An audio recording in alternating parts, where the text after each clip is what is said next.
Muito bom dia! No programa Saúde em Evidência de hoje, nós vamos conversar com o Dr. José Milton, que é cirurgião de cabeça e pescoço, e falar sobre a conscientização, sobretudo, do câncer de boca. Eu, se fosse você, ficava ligado que o programa está imperdível.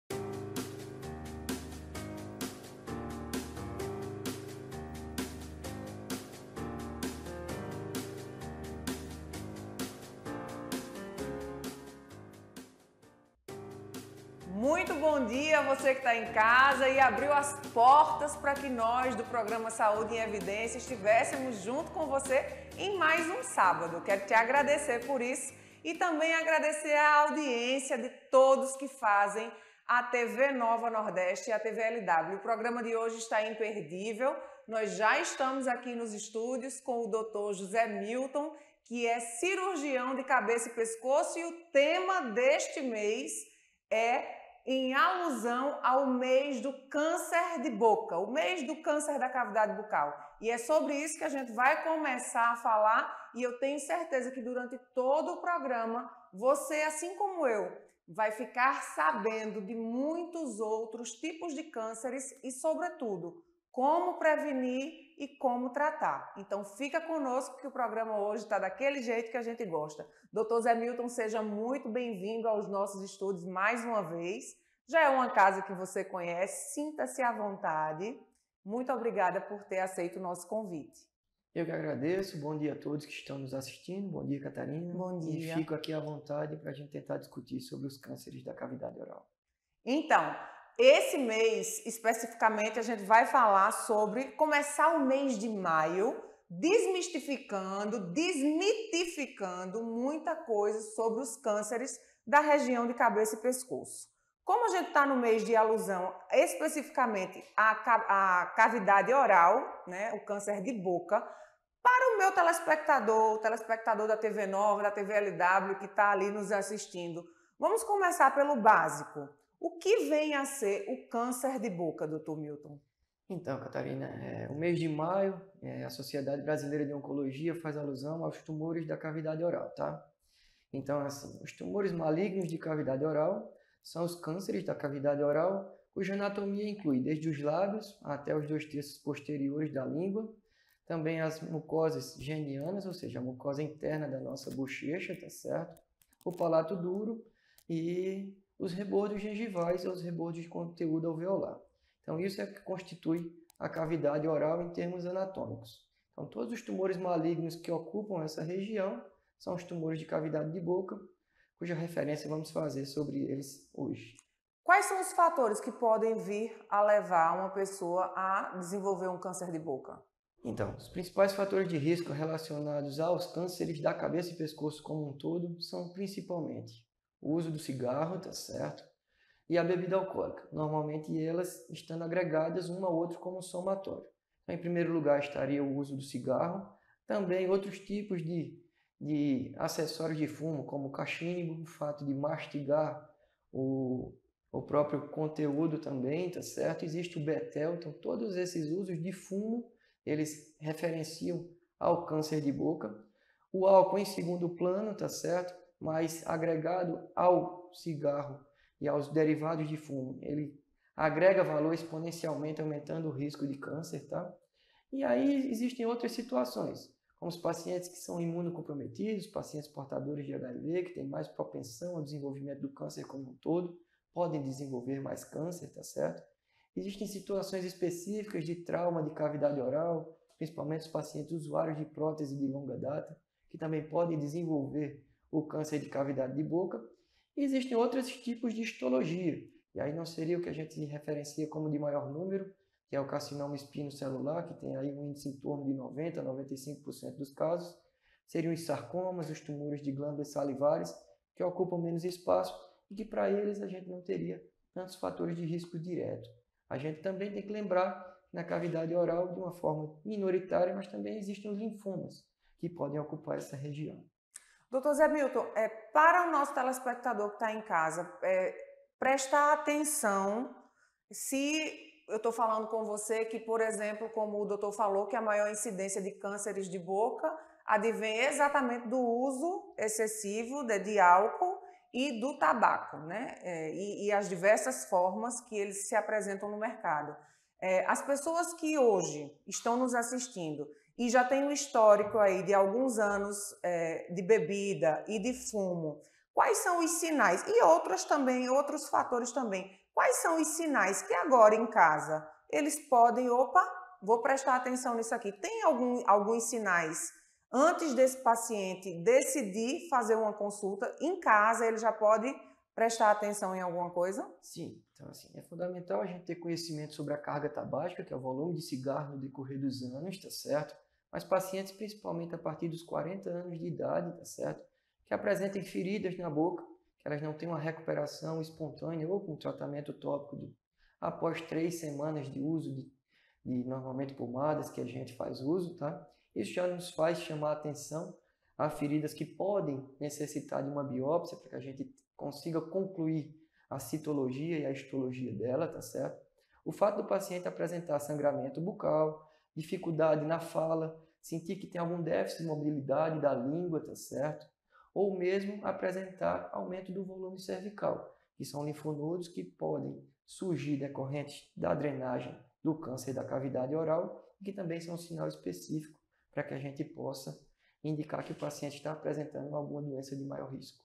Então, identificando algum desses fatores, uma afta, uma feridinha ali na boca que não consegue se recuperar, se recompor, em 3 semanas já é o caso de um sinal de alerta. Sim. Então, essas avaliações, principalmente para essas situações que ainda são assim, não consideramos tão aguda, mas subaguda, então uma avaliação, seja conosco, cirurgiões de cabeça e pescoço, seja com os odontólogos, já é fundamental. Eu ia perguntar agora, até o dentista ele pode identificar ali na consulta e referenciar para vocês. Isso. A necessidade da avaliação em si, só como exame físico, tanto nós como os dentistas podemos fazer, em relação à realização das biópsias, que são retiradas de fragmentos dessa lesão para uma investigação histológica através de microscópio. Alguns dentistas se propõem a fazer, mas no geral nós da cabeça e pescoço que realizamos de uma maneira mais rotineira. O senhor falou em algum momento aí sobre traumas, que um trauma na cavidade oral pode sim desenvolver um câncer de boca. Para quem está lá em casa, vamos explicar isso direitinho. Eu me refiro ao trauma agudo. Então, você levou uma pancada na boca, você teve um trauma com algum alimento mais sólido, isso daí normalmente tem uma resolução espontânea. Mas aquele paciente que é dentado, ou seja, não tem dentes na boca, que é usuário das próteses dentárias de longa data, elas podem sim, no decorrer do tempo, gerar traumas de maneira crônica que podem gerar uma transformação da mucosa íntegra numa mucosa que esteja com conteúdo neoplásico, com câncer da cavidade oral.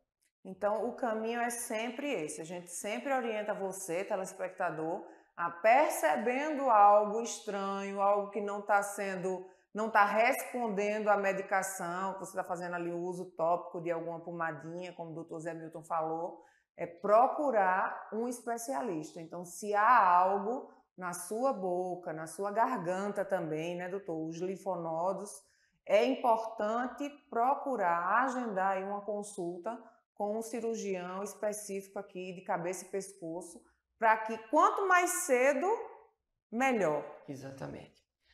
O tratamento para lesões iniciais, cancerígenas de cavidade oral, ela tem uma resposta muito mais positiva em relação às lesões avançadas. E, infelizmente, o que é que a gente tem como realidade? É a chegada do paciente no momento que já não é tão oportuno a realização dos tratamentos, sem que haja muita mutilação, sem que a gente possa realizar um tratamento de uma maneira unimodal, como só cirurgia, e isso daí dificulta a reabilitação, dificulta a cura, dificulta um prognóstico de sobrevivência no decorrer de 5 anos.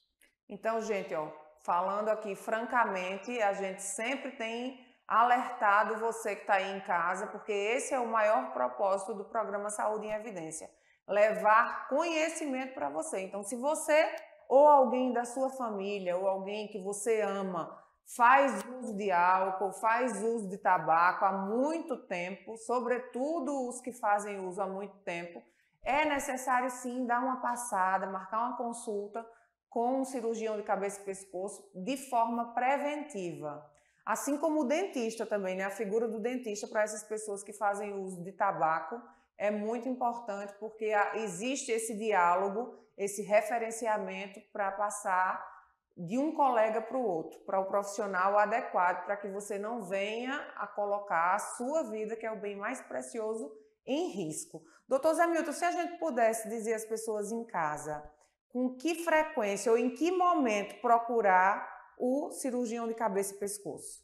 Então, para as lesões oncológicas, a gente não tem uma observação de rastreio. Então, dizer que todo mundo que fuma, todo mundo que ingere bebida alcoólica deve procurar um cirurgião de cabeça e pescoço é um exagero, mas todos aqueles pacientes que apresentarem algum tipo de doença prévia, algum tipo de imunocomprometimento, que apresentem alguma ferida na boca que não tem uma resolução espontânea, ou os pacientes tabagistas e etilistas, que apresentem qualquer tipo de lesão na boca, desde manchas, a nódulos, ou sangramentos, ou dificuldade na fala, ou dificuldade na deglutição, esses pacientes sim têm um perfil para nos visitar. Rouquidão, alguma tosse contínua, também é um indicativo ou não? Sim, nós temos muitas doenças benignas que andam antes da gente imaginar que o paciente está apresentando uma doença oncológica.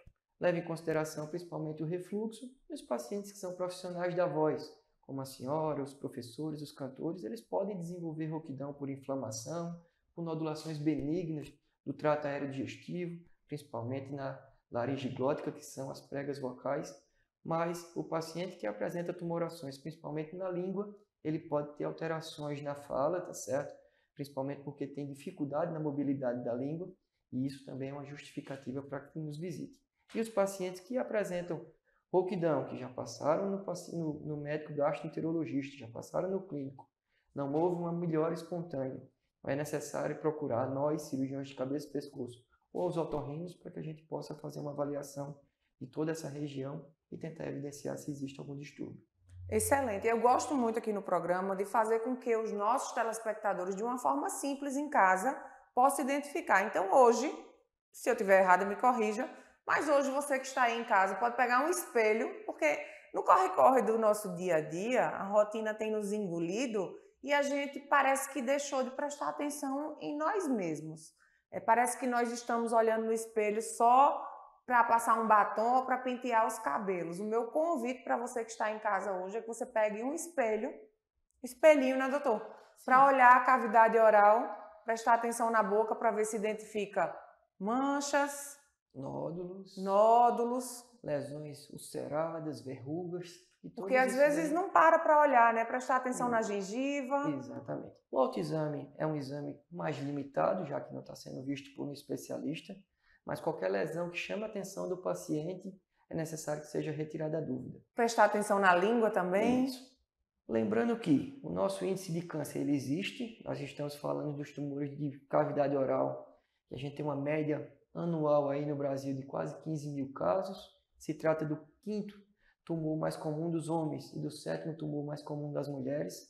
Mas antes dos cânceres, a gente tem muitas lesões benignas em que o tratamento é muito mais simples, muito mais tranquilo, mas que uma vez existindo a lesão, ela persistindo e chamando a atenção do paciente, é procurar nós ou aos dentistas para que haja o tratamento.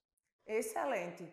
Fique conosco, continue aí nos assistindo, nem muda de canal, é o tempo de você tomar uma água, que daqui a pouquinho, depois do intervalo, a gente está de volta.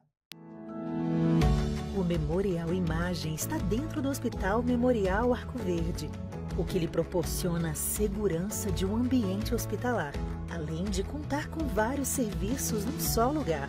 Tomografia computadorizada, mamografia, ultrassonografia e raio-x. Os equipamentos possuem uma alta resolução e agora também com um novo tomógrafo de última geração e potência elevada. Tudo isso funciona 24 horas por dia, alinhado a uma equipe especializada que oferece agilidade e confiança na execução dos resultados. O atendimento humanizado é um dos princípios norteadores para transmitir todo o respeito a quem mais importa. Você, paciente. Memorial Imagem, qualidade que faz diferença na sua saúde.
Olá, eu sou Maria Laura, faço parte da equipe médica da Clínica Santa Margot.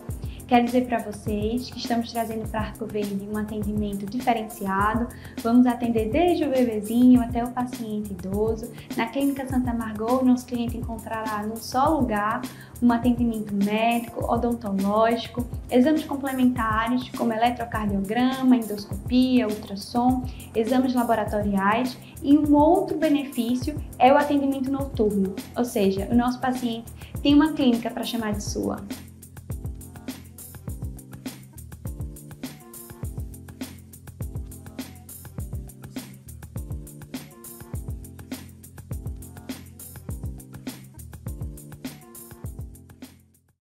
Estamos de volta para mais um bloco do Saúde em Evidência. Muito obrigada por ter continuado aqui conosco, aumentando a nossa audiência, mas sobretudo aumentando a sua bagagem de conhecimento. Quero agradecer aos nossos apoiadores, Faculdade de Medicina do Sertão, Clínica Santa Margot, Memorial Imagem, Líder Empresarial e Lojas LW. Dr. Zé Milton, terminamos o primeiro bloco falando, destrinchando, dando aí uma referência sobre o que é câncer de boca. A pergunta que não quer calar: câncer de boca mata? Olha, assim, como todo câncer, se a gente não tiver um tratamento precoce e o paciente já chegar até nós com uma evolução de doença mais intensa, principalmente os pacientes com metástase à distância, o nosso índice de cura se torna mais limitado e nossa chance de óbito é bem maior do que o habitual. Outra pergunta bem relevante para você que está aí em casa, acalmar o coração. Tem cura? Sim. O que é necessário quando a gente faz um atendimento em relação aos pacientes que já tenham lesões suspeitas para câncer? Inicialmente é o exame físico, posteriormente a biópsia, para que a gente tenha conhecimento do tipo histológico, levando em consideração que o tipo de câncer mais comum é o carcinoma espinocelular, e que a gente tem exames de imagem para que a gente possa gerar o que se chama de estadiamento. É a gente quantificar tamanho, profundidade e o quanto existe de acometimento local, ou seja, da boca, regional, no que a gente se refere ao pescoço, ou seja, os linfonodos, e a distância, lembrando que as metástases mais comuns, elas estão a nível de pulmão, tá? Então, após esse estadiamento, que é feito com exames de tomografia, tá certo? A gente tem uma definição de tratamento. O tratamento dos tumores iniciais, ou seja, normalmente tumores que são menores do que 2 centímetros ou que têm uma profundidade menor do que 5 milímetros, e que não tem acometimento do pescoço nem metástase à distância, a gente consegue fazer um tratamento, normalmente cirurgia exclusiva ou radioterapia exclusiva, lembrando que a cirurgia sempre em primeiro plano. A gente consegue ter um nível de sobrevida em questão de 5 anos, chegando até 70% dos pacientes. Então, existe cura sim, tá certo? Já os pacientes que a gente tem doença mais avançada, ou seja, tumores acima de 4 centímetros ou que tem profundidade maior do que 1 milímetro, com acometimento do pescoço, principalmente com linfonodos acima de 3 ou até um nível de 6 centímetros, ou com o que a gente chama de extravasamento de cápsula, esses pacientes já têm um prognóstico mais reservado. Para eles, normalmente, a gente tem a indicação de tentar um tratamento inicial com cirurgia, se for passível, a depender do nível de mutilação, seguido de rádio ou rádio mais quimioterapia. E existem pacientes que já nos buscam com a doença tão avançada que, infelizmente, a gente não tem como oferecer o tratamento cirúrgico de imediato. A gente pode iniciar um tratamento com quimioterapia na tentativa de que haja alguma diminuição do tamanho da doença e que ela possa se transformar em uma doença cirúrgica para que a gente possa realizar o tratamento. E, infelizmente, nós temos os pacientes que já chegam para a gente com uma doença intratável, seja a nível do local e do pescoço, seja por já apresentar metástases à distância. Então, para esses pacientes que a gente chama de estadio mais avançado, a gente tem um índice de sobrevida que já é um pouco menor, os últimos estudos mostrando em torno de 50% ou menos.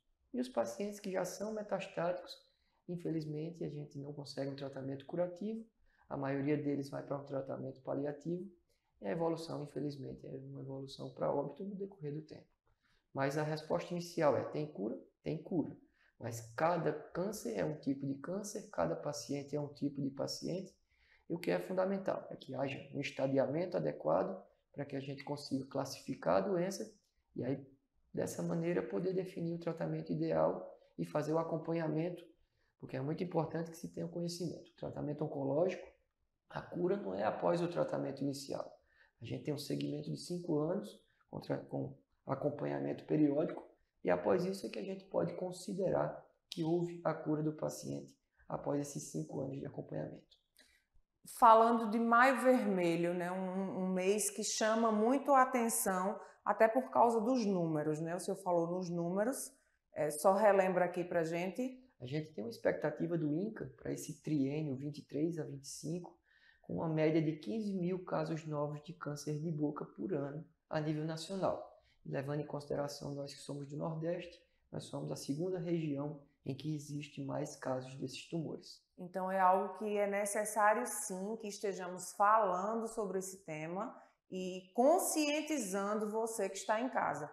Como é um mês que a gente trabalha em cima da conscientização e conscientização dialoga com promoção e prevenção à saúde, Dr. Zé Milton, eu queria que o senhor agora desse uma palavra para conscientizar, porque eu sei que muitos de vocês que estão em casa nos assistindo têm ainda uma reticência em procurar um profissional, um cirurgião de cabeça e pescoço, por medo, porque nós somos seres humanos e é comum, é normal sim que você tenha medo. O medo ele faz parte do processo, ele faz parte da nossa vida e é até bom que tenhamos medo, porque sem o medo a gente cometeria aí atrocidades. Mas falando deste assunto especificamente, para que a gente conscientize, doutor Zé Milton, essas pessoas que estão em casa e ainda têm dificuldade de procurar estes profissionais, porque esse é o momento de conscientização.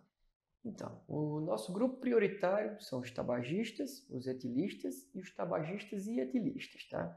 Então, essas pessoas, principalmente a partir dos 40 anos de idade, que desenvolverem qualquer tipo de lesão na boca, que não haja essa recuperação espontânea ou com tratamento tópico, é fundamental que nos procurem, cirurgiões de cabeça e pescoço, ou os odontólogos, para que haja pelo menos uma avaliação inicial e a gente possa definir se você apresenta uma lesão que ela tem risco de câncer ou não, poder fazer as orientações, poder biopsiar, poder triar, poder estadiar e ter a garantia de que esse perfil de paciente tem a oportunidade de chegar até nós com as lesões iniciais, cujo tratamento, como eu expliquei previamente, tem uma evolução muito mais benéfica, com muito mais risco, muito mais chance de cura do que o paciente que chega para a gente com a doença avançada e inviável para tratamento.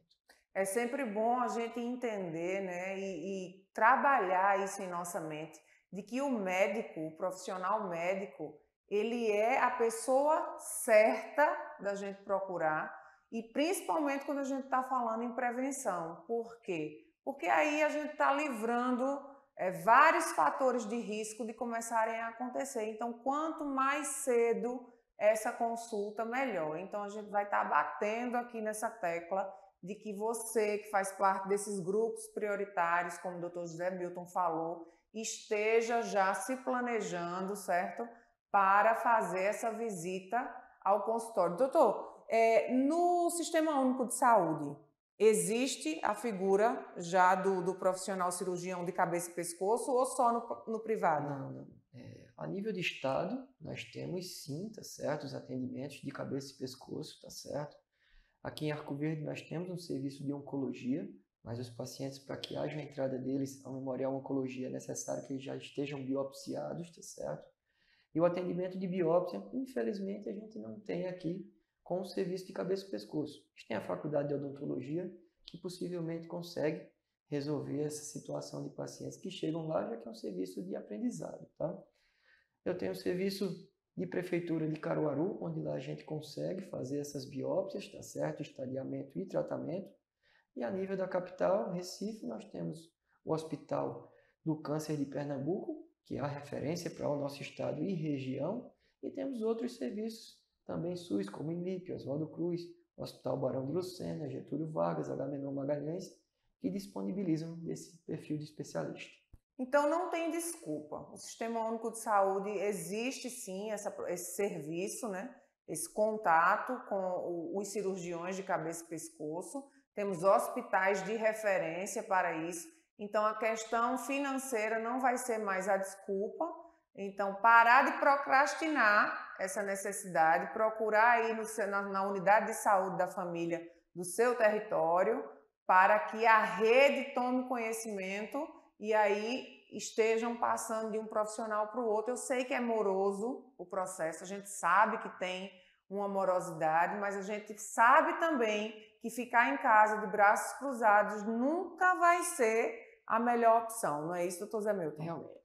Esperar que essas lesões cresçam, a gente sabe que os tumores de boca, ele tem essa característica de ter um crescimento acelerado, tá certo? Então, aguardar não é uma boa estratégia. Quanto mais precoce, melhor, para que haja uma melhor possibilidade e uma maior chance de cura sobre esse tipo de problema. Continue comigo, continue conosco, ligadinho aqui na TV Nova Nordeste, que a gente vai para um breve intervalo e eu volto daqui a pouquinho e quero encontrar você. O Memorial Imagem está dentro do Hospital Memorial Arco Verde, o que lhe proporciona a segurança de um ambiente hospitalar, além de contar com vários serviços num só lugar: tomografia computadorizada, mamografia, ultrassonografia e raio-x.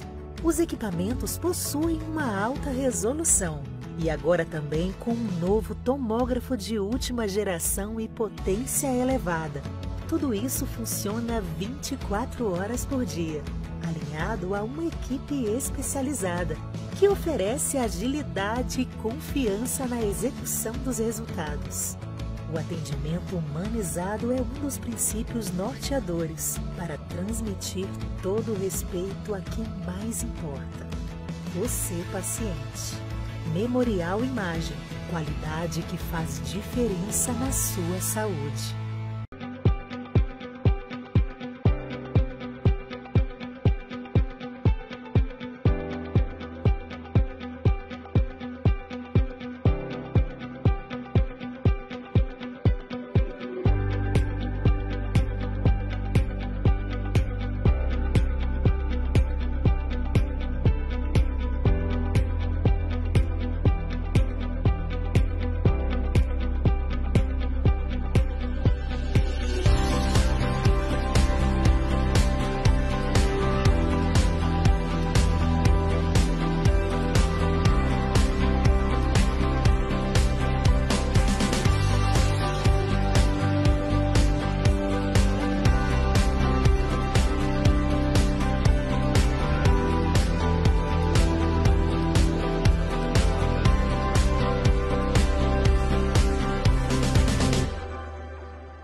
Olá, eu sou Maria Laura, faço parte da equipe médica da Clínica Santa Margot. Quero dizer para vocês que estamos trazendo para Arco Verde um atendimento diferenciado. Vamos atender desde o bebezinho até o paciente idoso. Na Clínica Santa Margot, nosso cliente encontrará num só lugar um atendimento médico, odontológico, exames complementares como eletrocardiograma, endoscopia, ultrassom, exames laboratoriais, e um outro benefício é o atendimento noturno, ou seja, o nosso paciente tem uma clínica para chamar de sua.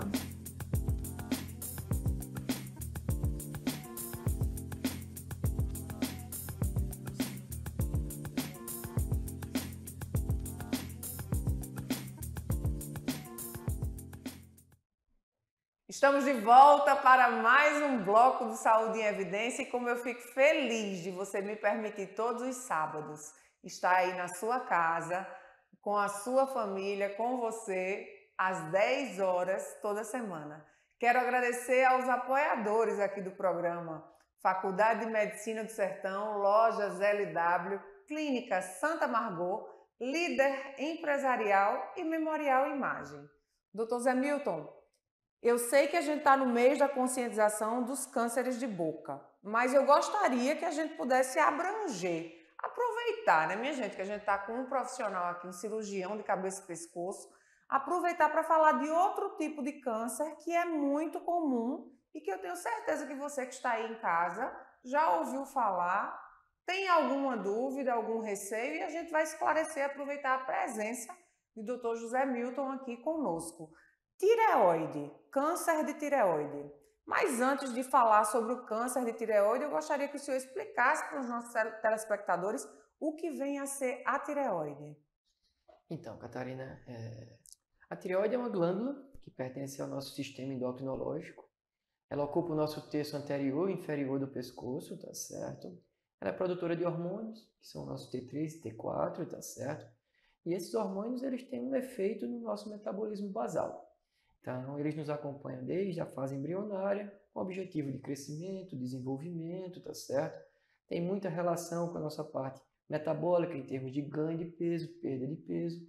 Nossa parte de comportamento também, de humor, tá certo? De qualidade de pele, de cabelo, de unhas, tudo isso tem um envolvimento relacionado à glândula tireoide, tá? E assim, essa glândula, um indivíduo adulto, ela pesa em torno de seus 14, 18, 20 gramas, tá certo? Então, as medidas em torno de 5 por 4 por 3 centímetros. E ela tem um formato como se fosse uma borboleta. Ela se divide em dois lados, que a gente chama de lóbulos, direito e esquerdo, e uma parte central, que a gente chama de istmo. E como todo tecido glandular, ela também é formadora de nódulos. Esses nódulos, eles são comuns? Sim, a gente tem um índice de existência de nódulos, principalmente nos últimos 20 anos, que eles podem chegar a mais de 50% da população. E eles vão aumentando de número à medida que a população vai envelhecendo, tá?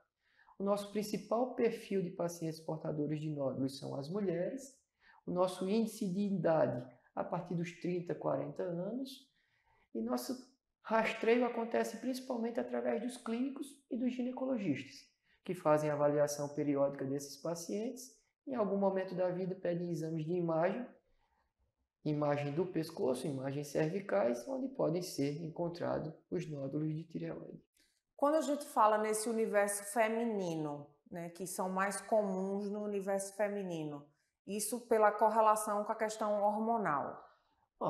O fato de as mulheres terem filhos, o puerpério é um motivo para o surgimento de nódulos. O fato de as mulheres terem mais doenças autoimunes, que é a tireoidite de Hashimoto, também é um motivo a mais para o surgimento dos nódulos, tá certo?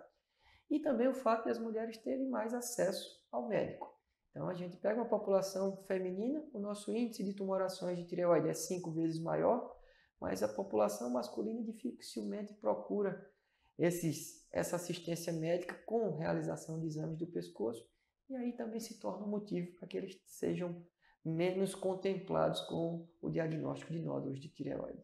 Então, você que está aí em casa e é homem, preste atenção. Nós mulheres, sim, historicamente temos uma tendência maior em ter cuidados, né? De ir ao médico com mais regularidade do que vocês homens. Mas já não combina mais, né, doutor Zé Milton? Nos dias de hoje, vamos convocar essa macharada para se cuidar. É preciso que você se cuide, porque esses índices, eles são um reflexo daquilo que vocês recebem no consultório. Exatamente. Não é que nós mulheres temos mais predisposição, é porque de repente a gente vai mais ao médico. Esse é um ponto de vista, mas assim, a doença da tireoide realmente é uma doença ela já é mais feminina.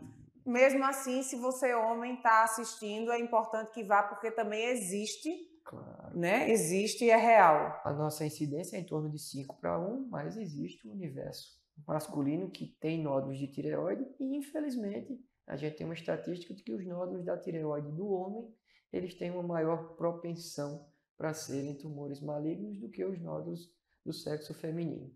Mas não que todo nódulo tireoidiano do homem seja maligno. Graças a Deus, nós temos índices que, pensarmos de um universo de 100% de nódulos de tireoide, nosso índice de câncer é apenas de 5 a 10%. Sim. Então, 90 a 95% dos nódulos de tireoide como um todo, eles são benignos. Falando em nódulos benignos, existe risco em se ter um nódulo benigno? Sim. Se nós pensarmos como uma população geral, o fato de idade acima de 30 anos é um fator, o sexo feminino é outro fator, o fato de ter muitos filhos, muitos puerpérios também é um fator, as doenças inflamatórias da tireoide também são um fator relacionado ao surgimento de nódulos. Previamente, nós tínhamos muitos distúrbios alimentares do iodo, pacientes que não tinham acesso ao iodo, que hoje existe regularmente no nosso sal comum, apresentavam aqueles bócios por deficiência de iodo. E nós temos também hoje uma consideração que são os pacientes que apresentam doenças metabólicas. Paciente obeso, com hipercolesterolemia, a gente sabe que existe uma resposta inflamatória maior no corpo e que faz com que eles sejam mais propensos ao surgimento dos nódulos de tireoide. Se a gente pudesse trazer aqui numericamente a quantidade de nódulos, né, identificando um nódulo, a quantidade de nódulos que são benignos para a quantidade de nódulos que são malignos, a proporcionalidade disso. Então, pensando no geral, tá certo, dos nódulos, a gente tem esse índice em torno de 5 até 15 no máximo por cento da existência dos nódulos oncológicos, tá certo? Mas o que é que nos faz diferenciar um nódulo benigno do nódulo maligno? Primeiro é um exame físico, onde a gente vai ver consistência, elasticidade, mobilidade na deglutição, acometimento da parte lateral do pescoço, tá certo? E também os dados de ultrassom. Ou seja, um nódulo que ele é totalmente líquido, a gente sabe que basicamente não existe risco de câncer. Os nódulos mistos, a gente tem um índice de baixo de câncer, e os nódulos como sólidos é que a gente começa a pensar mais sobre a possibilidade de câncer. Mas ser estritamente sólido, a ultrassom também não é patógeno hormônico de câncer. Existem outras características que são sugeridas através do ultrassom, como a hipoecogenicidade, um formato que existe uma altura maior do que a largura, uma irregularidade nas bordas, a presença de microcalcificações, que são uma farinhazinha vista por cima do nódulo. Isso sim são fatores que fazem a gente imaginar que o paciente possa ter um nódulo suspeito para câncer e que a partir daí a gente dá continuidade à investigação, que no caso da tireoide é a realização de uma punção para que a gente tenha noção da citologia do nódulo. Perfeito.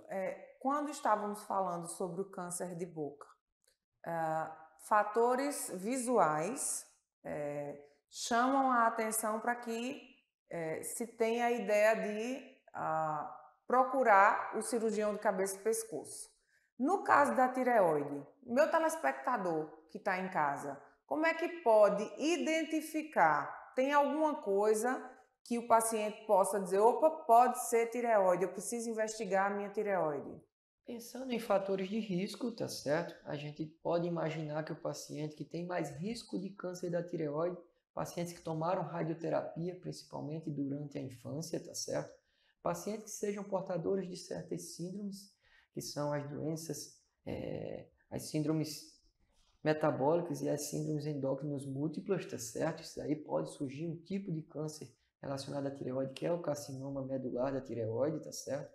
Existe a carcinogênese hereditária, então você tem pai, tios, irmãos que já apresentaram câncer de tireoide, é importante que haja uma investigação. E existe a parte da apresentação. Sobre a apresentação, você palpando o seu pescoço identifica principalmente no terço mais inferior, alguma nodulação mais endurecida, tá certo?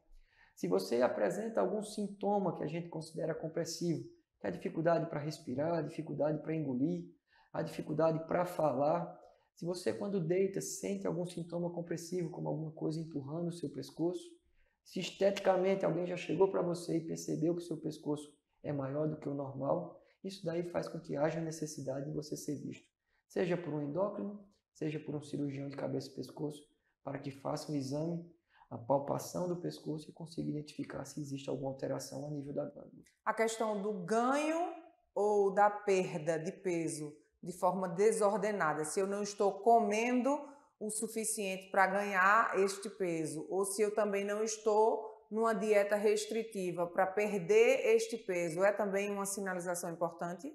Aí a gente está pensando mais nos distúrbios metabólicos, que Certo. são o hipo, quando a tireoide não funciona de maneira adequada, e o hiper, quando a tireoide funciona de uma maneira acelerada. Então, só relembrando, o hipo funcionando de uma forma lenta, o hiper funcionando de uma maneira acelerada. Isso não tem uma objetivação direta com a existência dos nódulos, tá? Os nódulos até podem ter uma função aumentada, que a gente chama de nódulos quentes ou hiperfuncionantes, mas a determinação de que existe hipo ou hipertiroidismo e a relação direta com o câncer, ela não é uma coisa tão objetiva. Isso aí é mais a parte de distúrbio metabólico mesmo. A existência do nódulo, o caroço, é isso sim que chama a atenção, independente da disfunção hormonal.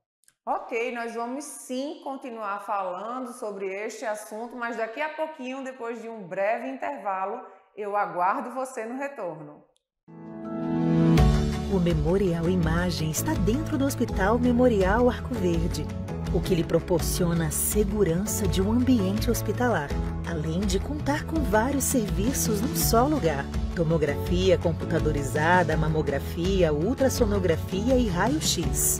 Os equipamentos possuem uma alta resolução e agora também com um novo tomógrafo de última geração e potência elevada. Tudo isso funciona 24 horas por dia, alinhado a uma equipe especializada que oferece agilidade e confiança na execução dos resultados. O atendimento humanizado é um dos princípios norteadores para transmitir todo o respeito a quem mais importa: você, paciente. Memorial Imagem, qualidade que faz diferença na sua saúde.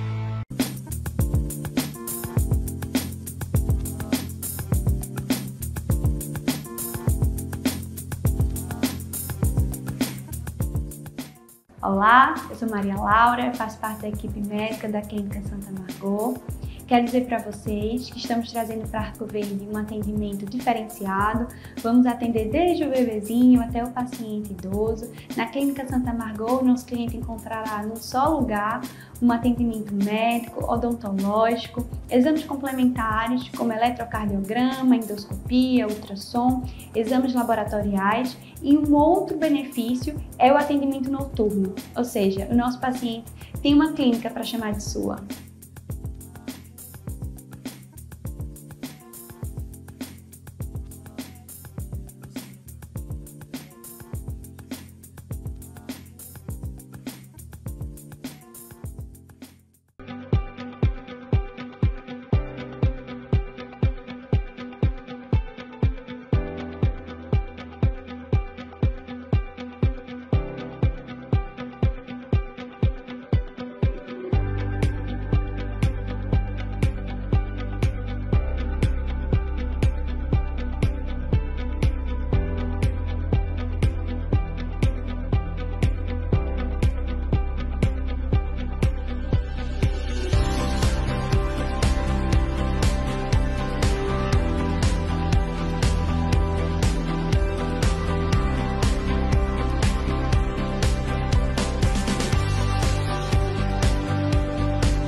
Estamos de volta para o último bloco deste sábado do programa Saúde em Evidência.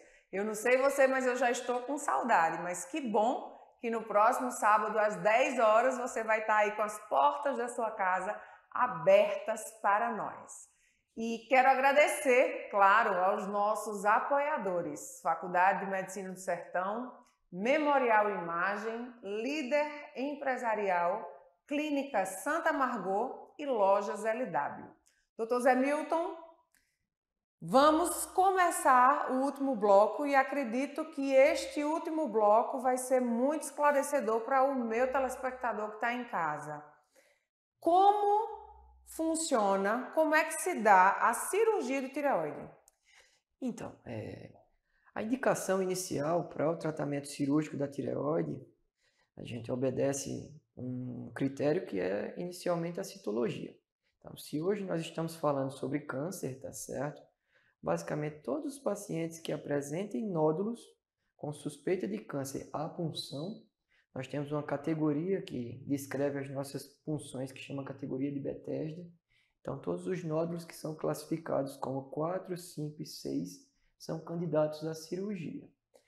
Então, a cirurgia ela deve ocorrer baseada nos achados de ultrassom, se nós temos nódulos únicos, se nós temos mais de um nódulo unilateral, se nós temos nódulos bilaterais, ou se nós temos nódulos suspeitos para câncer que apresentem algum indício de metástase regional, que seriam ínguas paratraqueais junto da própria glândula tireoide ou ínguas laterais, que seriam os níveis 2 a 5 do pescoço. Então, nessa consideração, se nós temos pacientes jovens com qualquer tipo de tumor, seja ele menor ou maior do que 1 centímetro, com categorização de Bethesda 4, 5 ou 6, nós indicamos de princípio a realização da tireoidectomia. A tireoidectomia, como eu expliquei previamente sobre o formato da glândula tireoide, pelo fato dela ter um formato de borboleta, nós temos a opção de fazer uma retirada parcial da tireoide, que envolveria um lado mais o meio, ou a retirada total da glândula. Então, para isso, nós usamos critérios, tá certo? Principalmente em termos de longo prazo, pelo risco do paciente desenvolver novos problemas relacionados à tireoide e poder oferecer a ele o que vai ser melhor. Se uma tireoidectomia parcial, que normalmente a gente usa para nódulos únicos, pequenos, que não estejam muito próximo de nervo, então a localização deles também faz essa alusão, e que pelo ultrassom não apresente características de que extravasam a unidade capsular da glândula tireoide. Qual é o benefício de a gente retirar parcialmente a tireoide?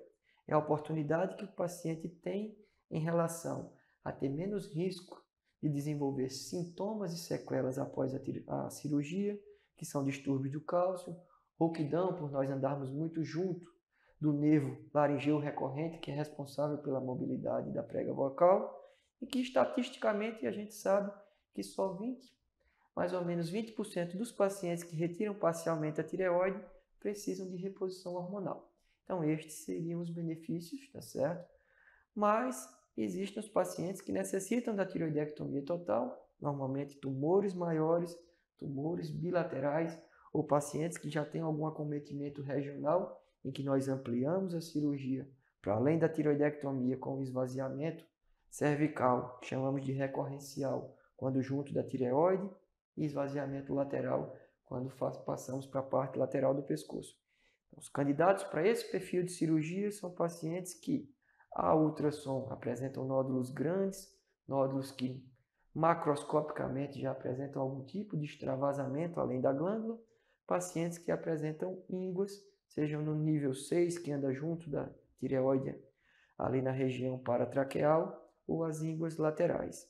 E lembrando que, além da tireoidectomia, os pacientes que apresentam tumores de tireoide, exclusivamente os que são submetidos à tireoidectomia total, podem necessitar de um novo tratamento, que é a necessidade da iodoterapia. A gente chama de radioiodoterapia, que tem a função de dizimar qualquer resto de tecido microscópico, tá certo? E diminuir os riscos do desenvolvimento do câncer a longo prazo. Doutor Zé Bilton, para além da cirurgia, existem outras alternativas para o tratamento de tireoide? Sim.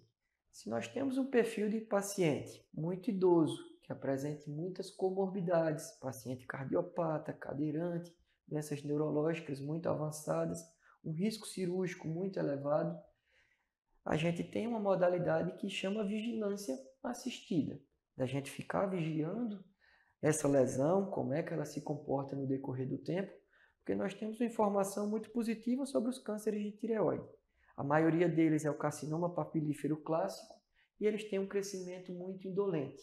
Então, pacientes de alto risco ou pacientes que têm uma perspectiva de vida que seja curta, paciente que já apresenta muitas comorbidades, a vigilância ativa, nós observando o comportamento dessa doença no decorrer do tempo, nós temos uma experiência de que esses pacientes normalmente não evoluem a óbito por conta da doença tireoidiana.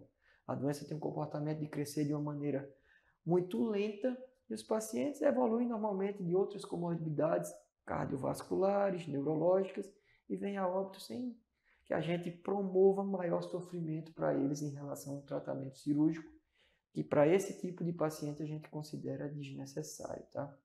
Agora, a gente hoje também tem outras modalidades de tratamento que são menos invasivas, tá?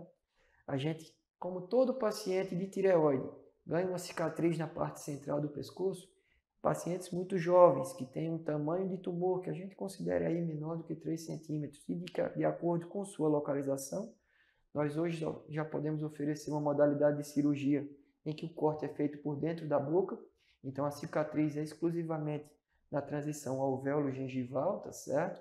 E isso daí tem basicamente a mesma resposta que o tratamento convencional, mas trazendo esse benefício de não oferecer um aspecto estético que muitos pacientes se queixam de ganhar uma cicatriz no pescoço.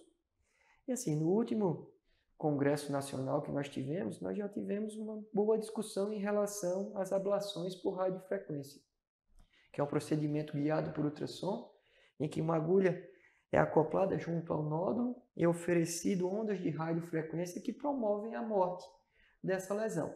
Não é para todo tipo de lesão, não é para todo perfil de paciente, mas é uma coisa que vem se estendendo com bom resultado e que possivelmente vai ser uma modalidade a ser oferecida a médio prazo com boa resposta aos pacientes.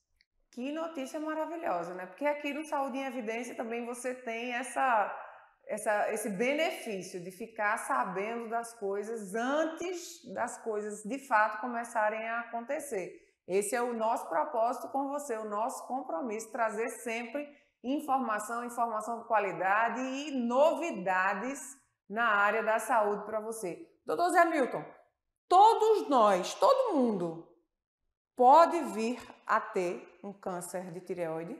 Sim, o fato de nós sermos adultos, tá certo? É uma faixa etária, principalmente a partir dos 30 anos de idade, em que podem surgir os nódulos. Mas como eu expliquei previamente, a grande maioria dos nódulos é benigno. Então, desenvolver um câncer é uma coisa improvável. Mas tendo a glândula e tendo a possibilidade de desenvolver nódulos baseado naqueles fatores de risco de predisposição que eu já expliquei, todo paciente, principalmente adulto, pode desenvolver. Mas é de muito baixo risco isso acontecer pelos nossos índices estatísticos, em torno de 5 a 10% dos nódulos serem oncológicos. Agora, sobre ser portador de nódulo de tireoide, sem categorização de benigno ou maligno, mas lembrando que a grande maioria deles vai ser benigno, aí a gente tem estatística de mais de 50% da população poder desenvolver, principalmente após os 40, 50 anos de idade. Mas sempre frisando que o maior índice é de nódulos benignos e que hoje não existe uma obrigação de rastreio, a menos que você tenha histórico das neoplasias endócrinas múltiplas, que você tenha algum tipo de imunocomprometimento ou que você tenha histórico de ter feito radioterapia, principalmente na infância, você não é um paciente candidato a desenvolver o câncer de tireoide. E eu tenho certeza que você que está aí em casa está dizendo, Catarina, pergunta o que é que eu posso fazer. Tem alguma coisa, doutor Zé Milton, que comportalmente, na questão comportamental, no dia a dia, nós possamos fazer, quando eu digo nós, é porque eu sempre me coloco aí na condição também de telespectador, de pessoa que quer saber mais sobre saúde e quer mudar o que for necessário para que tenhamos mais saúde. Tem alguma coisa no nosso dia a dia, dos nossos hábitos, que o nosso telespectador aí possa começar a mudar para se beneficiar com relação à tireoide? Sobre a cabeça e pescoço em si, os tumores do trato aerodigestivo, a gente sempre vai bater na tecla do abuso do cigarro e do abuso do álcool, tá certo? Para a tireoide, o cigarro e o álcool também são contabilizados, tá certo? O fato da obesidade, o fato da hiperinsulinemia, o fato da hipercolesterolemia. Então, essa síndrome X, essa vida inflamatória do paciente obeso, transforma ele num candidato maior a desenvolver os tumores. Então, hábitos de vida sem fumo, hábitos de vida sem etilismo ou com etilismo social, hábitos de vida de você conseguir praticar uma atividade física, de você evitar a obesidade, de você evitar o consumo de alimentos que fazem com que você acumule gordura. Isso daí transforma você na parte oncológica geral no paciente que corra menos risco de desenvolver câncer. Então, ó, chamando você para corresponsabilidade, tá certo? É cuidar de si e a gente tem sim muito batido aqui nessa tecla da mudança de hábito. Mudança de hábito, menos álcool, menos tabaco, mais atividade física, descascar mais os alimentos em vez de desembalar alimentos ultraprocessados para você tomar conta da sua saúde. Nós chegamos ao fim de mais um programa Saúde em Evidência e hoje foi muito boa a nossa conversa aqui com o Dr. Zé Milton. Agradeço a você que esteve conosco durante todo esse programa. Encontro marcado no próximo sábado. Dr. Zé Milton, muito obrigada pela manhã deste sábado, um assunto tão pertinente. Seja sempre muito bem-vindo e o espaço está aberto para o senhor fazer as considerações finais. E também o meu público sempre pede, se de alguma forma, uma rede social, ou um e-mail, ou um telefone, que eles possam estar entrando em contato com o senhor. Eu agradeço muito a oportunidade de poder participar aqui. É importante tirar essas dúvidas da sociedade como um todo, tá? Então, nosso trabalho aqui em Arco Verde funciona nos serviços de consultório do Hospital Memorial. O telefone de contato lá é o 3821-8100, tá? Nós realizamos atendimento semanal. E, assim, qualquer dúvida que venha dos telespectadores, eu vou encaminhar o meu e-mail, tá? É zemilton1986@gmail.com. Tendo a oportunidade, eu responderei as dúvidas de vocês, tá? Então, muito obrigado pela oportunidade de participar do Saúde em Evidência. Nós quem agradecemos. E, ó, a gente aqui está esperando você abrir as portas da sua casa no próximo sábado. Então, até lá e muito obrigada por hoje.